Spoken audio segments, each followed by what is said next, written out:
Hello friends, welcome back to my channel. ಎಲ್ಲರೂ ಚೆನ್ನಾಗಿದ್ದೀರಾ ಅಂತ ಅನ್ಕೋತೀನಿ. ಹಾಗೆ ನಾವೆಲ್ಲರೂ ತುಂಬಾ ಚೆನ್ನಾಗಿದ್ದೀವಿ. ಸೊ ಈ ವಿಡಿಯೋ ಸ್ಟಾರ್ಟ್ ಮಾಡಿದಾಗ ಇದು ಆಲ್ರೆಡಿ 5 ಟೇಕ್ ನಾನು ತಗೋತಾ ಇರೋದು. ಯಾಕಂದರೆ ನನ್ನ ಮಗಳು ಬರ್ತಾಳೆ ಹೋಗ್ತಾಳೆ. ಸೊ ಇದೇ ಆಗಿಬಿಟ್ಟಿದೆ. ಅದಕ್ಕಾಗಿ ಆಫ್ ಮಾಡೋದು ಆನ್ ಮಾಡೋದು ಇದೇ ಥರ ಮಾಡ್ತಾ ಇದ್ದೀನಿ. ಆ್ಯಂಡ್ ನನ್ನ ಮಗಳು ಬರ್ಡೇ ಅಂತೂ ತುಂಬಾ ಚೆನ್ನಾಗಾಯಿತು. ಉಡುಪಿಲಿ ನಾವು ಸೆಲೆಬ್ರೇಟ್ ಮಾಡಿದ್ದು. ಅಲ್ಲಿನ ರೆಸಾರ್ಟ್, ಹಾಸ್ಪಿಟಲಿಟಿ ಎಲ್ಲನೂ ಸಕ್ಕತ್ತಾಗಿತ್ತು. ಆ್ಯಂಡ್ ವಿಡಿಯೋ ಶೇರ್ ಮಾಡೋಣ ಅಂದ್ಕೊಂಡೆ, ಬಟ್ ಆಗಲೇ ಇಲ್ಲ ನಂಗೆ ವಿಡಿಯೋ ಮಾಡೋಕ್ಕೆ.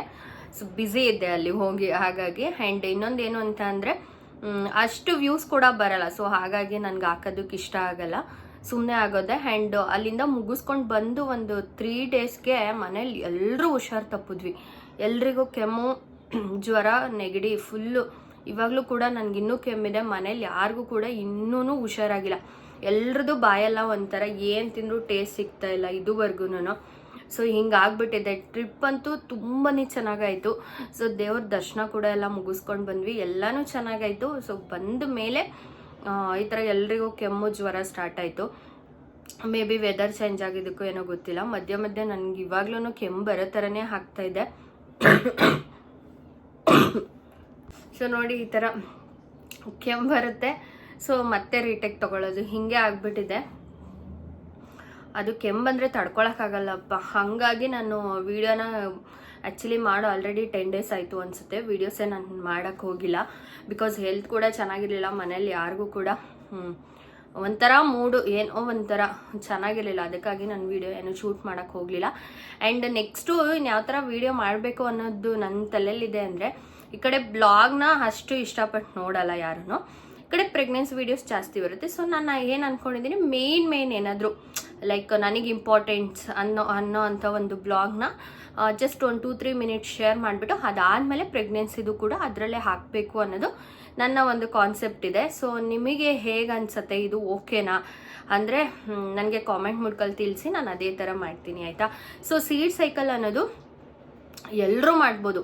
ಇದು ಹಾರ್ಮೋನ್ ಇಂಬ್ಯಾಲೆನ್ಸು, ಸೊ ಹಾರ್ಮೋನಲ್ಲಿ ಇಂಬ್ಯಾಲೆನ್ಸ್ ಯಾರಿಗೆಲ್ಲ ಇರುತ್ತೆ, ಆ್ಯಂಡ್ PCOD, PCOS, ಈ ಯಾವುದೇ ಥರದ್ದು ಹೆಲ್ತು, ನಿಮ್ಮ ಬಾಡಿ ಏನು ಕಂಡೀಷನ್ ಇರುತ್ತೆ, ಅನ್ಹೆಲ್ತಿ ಇರುತ್ತೆ. ಸೊ ಇದೆಲ್ಲದನ್ನು ಹೆಲ್ತ್ ಮಾಡ್ಕೊಳ್ಳೋಕ್ಕೋಸ್ಕರ ನಾವು ಸೀಡ್ ಸೈಕ್ಲಿಂಗ್ನ ನಾವು ಮಾಡ್ಬೋದು, ಓಕೆನಾ. ಸೊ ಹಾಗೆ ಇದನ್ನು ಎಲ್ಲರೂ ಮಾಡ್ಬೋದು. ನೀವು ಲೈಕ್ ಯಾರಿಗೆ ಪೀರಿಯಡ್ ಕರೆಕ್ಟಾಗಿಲ್ಲ, ನಮ್ಮದು PCOD ಇದೆ, ನಮಗೆ PCOS ಇದೆ, ನಮ್ಮದು ಹಾರ್ಮೋನ್ ಫುಲ್ಲು ಬ್ಯಾಲೆನ್ಸ್ ಆಗೇ ಇಲ್ಲ ಅನ್ನೋರು ಎಲ್ಲರೂ ಕೂಡ ಇದನ್ನು ಮಾಡ್ಬೋದು. ಕಂಡೀಷನ್ಸ್ ಏನಿಲ್ಲ, ಆಯಿತಾ. ಸೊ ಇದನ್ನು ಯಾವ ಮೆಥಡಲ್ಲಿ ನಾವು ಮಾಡ್ತೀವಿ ಅನ್ನೋದು ಅಷ್ಟೇ ಇಂಪಾರ್ಟೆಂಟ್ ಆಗುತ್ತೆ. ಆ್ಯಂಡ್ ಕ್ವಿಕ್ಕಾಗಿ ನಾನು ವಿಡಿಯೋನ ಮುಗಿಸ್ತೀನಿ. ಬಿಕಾಸ್ ನನ್ನ ಫೋನಲ್ಲಿ ಸ್ಟೋರೇಜ್ ಬೇರೆ ಇಲ್ಲ. ಸೊ ನಾನು ತುಂಬ ಎಳಿಯೋಕೆ ಹೋದ್ರೂ ಆಗಲ್ಲ. ಆ್ಯಂಡ್ ಎಳಿಯೋದು ಅನ್ನೋದಕ್ಕಿಂತ ನಾನು ಡೀಟೈಲಾಗಿ ಹೇಳೋದಕ್ಕೆ ಮಾತು ನಾವು ಹೆಂಗೆ ಡೈಲಿ ರೆಗ್ಯುಲರ್ ಮಾತಾಡ್ತೀವೋ, ಸೊ ಈ ಥರ ಮಾತಾಡ್ಕೊಂಡು ಹೇಳೋದ್ರಿಂದ ನಿಮಗೆ ಬೇಗ ಕನೆಕ್ಟ್ ಆಗುತ್ತೆ ಅನ್ನೋದು ಒಂದು ಥಾಟ್ ಅಷ್ಟೇನೆ.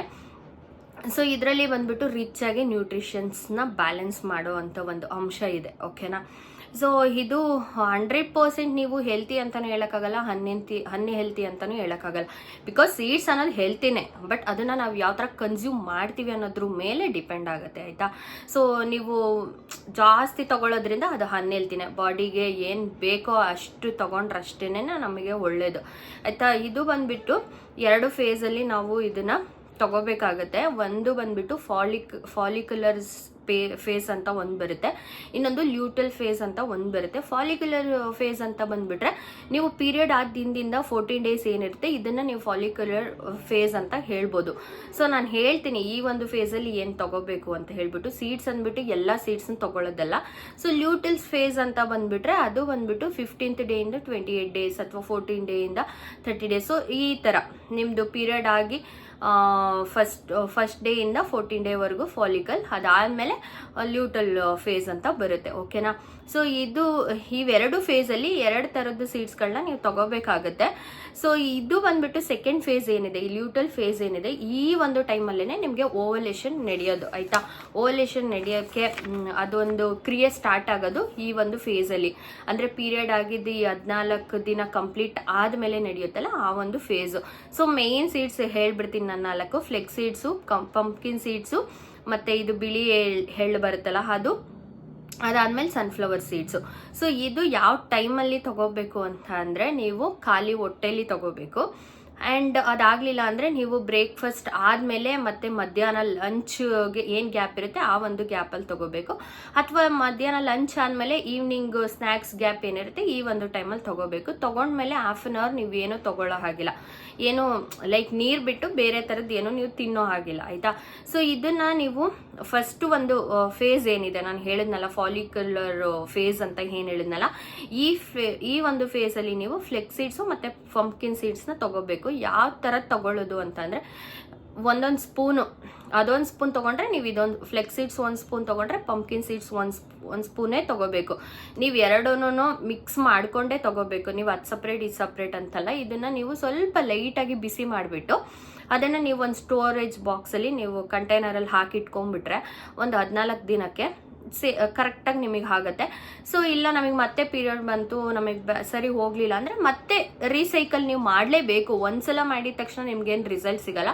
ಸೊ ಸೆಕೆಂಡ್ ಫೇಸಲ್ಲಿ ಬಂದ್ಬಿಟ್ಟು, ಲ್ಯೂಟಲ್ ಫೇಸಲ್ಲಿ ಬಂದ್ಬಿಟ್ಟು ಸೇಮ್ ಬಿಳಿ ಎಳ್ಳು ಮತ್ತು ಸನ್ಫ್ಲವರ್ ಸೀಡ್ಸ್ನ ನೀವು ತೊಗೋಬೇಕಾಗುತ್ತೆ. ಆ್ಯಸ್ ಯೂಶುವಲ್ ಇದು ಅಷ್ಟೇನೆ ಸೇಮ್, ಸ್ವಲ್ಪ ಲೈಟಾಗಿ ಬಿಸಿ ಮಾಡಿ ಇಟ್ಕೋಬೇಕು. ಸಪ್ರೇಟು ನಾನು ಹೇಳಿದ್ನಲ್ಲ, ಫಸ್ಟು ಪೀರಿಯಡ್ ಆಗಿದ್ದ ದಿನದಿಂದ 14 ಡೇಸ್ ತನಕನೂ ನೀವು ಪಂಪ್ಕಿನ್ನು ಮತ್ತು ಫ್ಲೆಕ್ಸ್ ಸೀಡ್ಸ್ನ ತೊಗೋಬೇಕಾಗತ್ತೆ.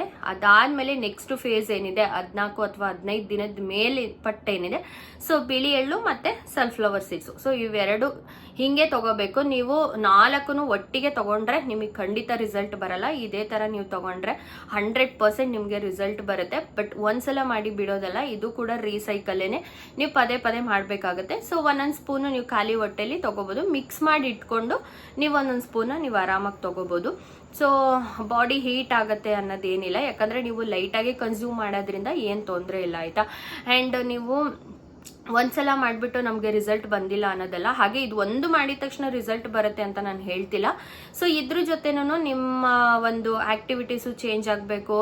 ಸೊ ಮೆಂಟಲಿ ನೀವು ಚೇಂಜ್ ಆಗಬೇಕು ಮೇಯ್ನು. ಅದಾದಮೇಲೆ ಫುಡ್ ಚೇಂಜ್ ಮಾಡ್ಕೋಬೇಕು, ಎಕ್ಸಸೈಸು, ವಾಕಿಂಗು, ಸೊ ಇದೆಲ್ಲ ಮಾಡಬೇಕು. ಅದ್ರ ಜೊತೆ ನಿಮ್ಮ ಒಂದು ಈ ಬ್ಯಾಲೆನ್ಸ್ಡು ಮೀಲ್ ಏನಿರುತ್ತೆ, ಸೊ ಇದನ್ನು ನೀವು ಚೆನ್ನಾಗಿ ತಗೋಬೇಕು.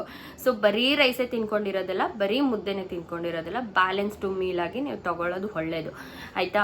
ಸೊ ಇದು ಆ್ಯಕ್ಚುಲಿ ನನಗೆ ತುಂಬ ದಿನದಿಂದ ಕೇಳಿದ್ರು ಸೀಡ್ ಸೈಕಲ್ ಯಾವ ಥರ ಮಾಡೋದು ಅಂತ ಹೇಳ್ಬಿಟ್ಟು, ಅದಕ್ಕಾಗಿ ನಾನು ವಿಡಿಯೋ ಮಾಡಿದ್ದು. ಸೊ ಕಮೆಂಟ್ಸ್ನ ನಾನು ಓದ್ತಾ ಇದ್ದೆ. ಲಾಸ್ಟ್ ಒಂದು 3 ಮಂತ್ಸಿನ ಕಮೆಂಟ್ಸ್ ಎಲ್ಲ ಓದಬೇಕಾದ್ರೆ ನನಗೆ ಕಾಮೆಂಟ್ 2 ಸಲ ಬಂದಿತ್ತು, ಸೀಡ್ ಸೈಕ್ಲಿಂಗ್ದು ವಿಡಿಯೋ ಮಾಡಿ ಅಂತ. ನಾನು ಅದು ಕಾಮೆಂಟು ಮರ್ತೋಗ್ಬಿಟ್ಟಿದ್ದೆ, ಅದಕ್ಕೋಸ್ಕರ ಇವತ್ತು ವಿಡಿಯೋ ಮಾಡಿದ್ದು. ಆ್ಯಂಡ್ ಯಾವ ಥರ ವೀಡಿಯೋಸ್ ಬೇಕು ಅನ್ನೋದನ್ನು ನಾನು ಫಸ್ಟಲ್ಲಿ ಹೇಳಿದ್ದೀನಿ. ಸೊ ನನ್ನ ಥಾಟ್ ಆಗ್ತಿದೆ, ಇನ್ ಕೇಸ್ ನಿಮಗೆ ಅದು ಇಷ್ಟ ಆಗುತ್ತೆ ಅಂದರೆ ನಾನು ಆ ಥರ ಕೂಡ ವಿಡಿಯೋ ಮಾಡೋದಕ್ಕೆ ಟ್ರೈ ಮಾಡ್ತೀನಿ.